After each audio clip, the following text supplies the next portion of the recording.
house in Calabar and cause trouble.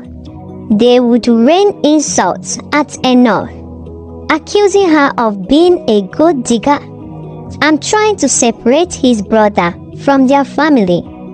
De-onii would plead with them, trying to make peace, but they never listened. When Lotanna returned from his trips, De-onii would tearfully recount what had happened.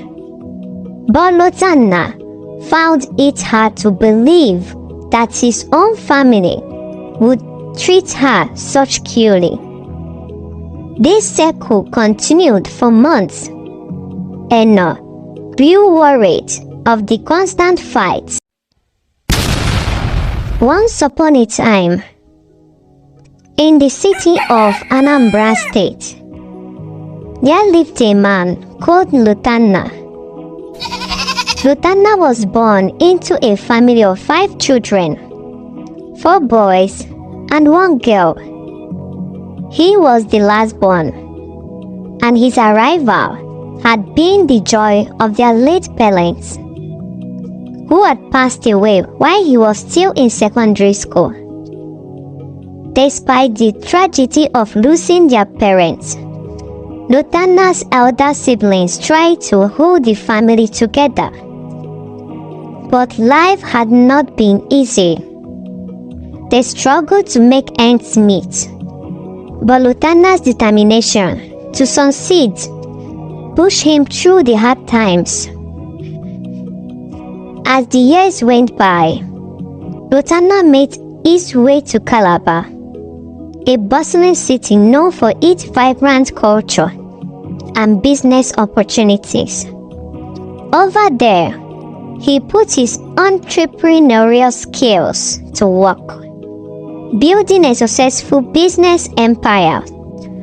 From real estate to transportation business, Lutana's ventures flourished, and he soon became one of the richest young men in the city. But despite his newfound wealth, he never forgot his roots. He often sent money back home, helping his siblings cover their needs, pay for medical bills, and even pay off some debts. It wasn't always easy, but he was happy to assist them whenever they needed his support. One sunny afternoon, as Lutana strolled through the university grounds, he came across De-onii, a young woman with a captivating smile and a warmth that drew people in. De-onii was from Calabar, born and raised, and she carried with her the grace and charm that the city was known for. Lutana was immediately taken by her, and as their conversations deepened, he found himself falling in love with her. Knowing how difficult life could be, Lutana decided to sponsor De-onii through her university studies. For 6 years, he supported her with her tuition fees, textbooks, and any other thing she needed to complete her education. De-onii was deeply grateful for Lutana's generosity, and soon their love blossomed between them. They became inseparable, sharing dreams of their future together. After De-onii's graduation, Lutana decided it was time to make their relationship official. He wanted to marry De-onii and build a life with her, but he knew he had to tell his family first. He called a meeting with his siblings back there in the village and shared his plans. But the announcement was met with hostility, especially from his sister Ada. Ada, being the only girl in the family, was very protective of her younger brother, Lotanna. She didn't trust De-onii, fearing that she might be after Lotanna's wealth. Ada said Lotanna, you can marry that Karabag girl. She will drain you dry and leave you with nothing. And what if she turned you against us? Have you thought about that? Lotanna was shocked by her reaction. He tried to convince his siblings that Eno was different, that she loved him genuinely. But Ada's words influenced the others. They insisted that he abandon his plans. But Lotanna was determined. He loved Eno deeply and couldn't imagine a future without her. After weeks of arguing with his siblings and facing the Lotman's pressure from Ada, Lotanna made a decision. He married Eno secretly without informing his family. When the news of their marriage eventually reached his siblings' ear, they were furious. They felt betrayed and accused Eno of manipulating Lotanna into defining them. They refused to accept Eno as part of their family. And every time Lutana went on a business trip, they would come to his house in Calabar and cause trouble. They would rain insults at Eno, accusing her of being a gold digger and trying to separate his brother from their family. Eno would plead with them, trying to make peace, but they never listened. When Lotanna returned from his trips, Eno would tearfully recount what had happened. But Lotanna found it hard to believe that his own family would treat her such cruelly. This cycle continued for months. Eno grew worried of the constant fights and the tension between her and Lotanna's siblings. She began to feel like an outsider in her own home, and Lotanna's refusal to see the truth only made the matters worse. Eno often wondered if she had made a mistake in marrying him, but her love for Lotanna kept her hopeful that things would change. One day, Lotanna decided he needed to know the truth for himself. He came up with a plan to pretend he had died in a tragic car accident while traveling for a business trip. He wanted to see how his siblings would react in his absence and whether Eno's claims were true.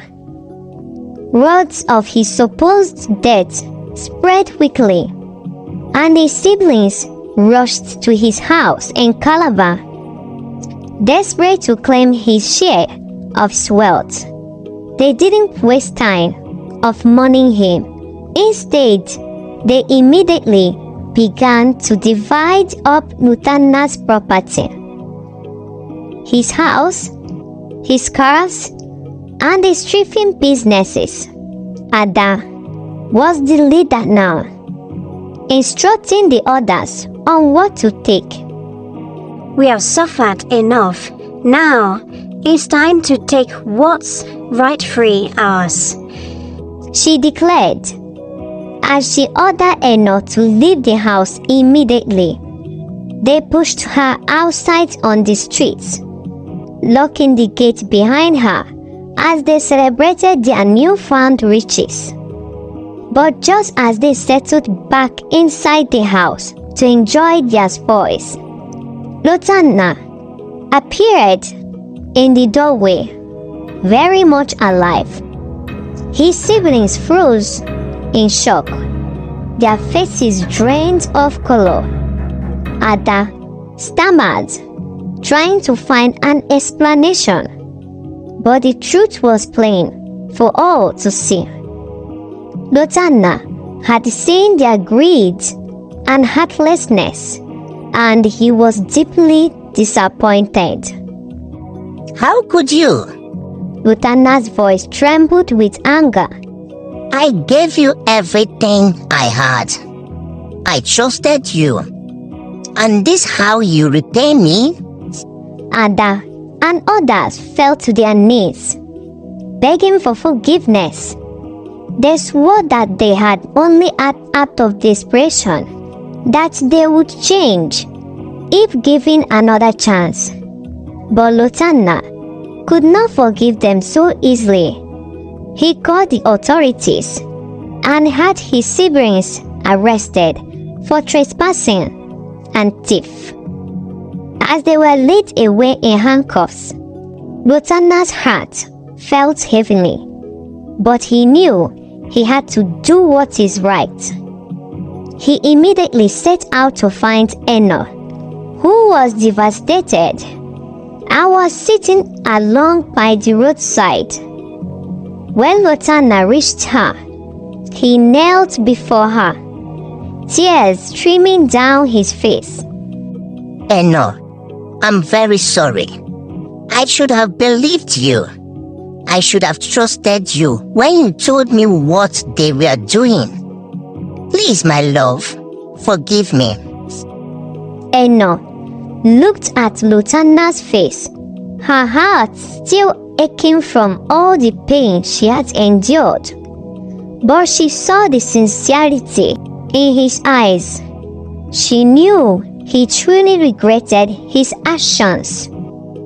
And despite everything, she still loved him. She forgave him, and they embraced tightly, vowing to build a better future together. 6 months later, after seeing that his siblings had learned their lesson, Lotanna arranged for their release from the police custody. But he made it clear that they were never going to come to his home uninvited again. They were to respect his marriage to Eno and focus on rebuilding their own lives. Lotanna and Eno continued to thrive together, their bond stronger than ever. They built a family, and Eno played an active role in their business, helping Lotanna expand their ventures even further. Over time, Lotanna's siblings came to accept Eno and realized that she had always had their brother's best interest at heart. Though scars from the past remained, Lotanna and Eno created a life full of love, trust, and resilience. And through their trials, they learned the true value of loyalty, family, and forgiveness. The lessons from this story, passed down through the generations, a tale of love and betrayal, but also of redemption and the power of believing in those we love. The end.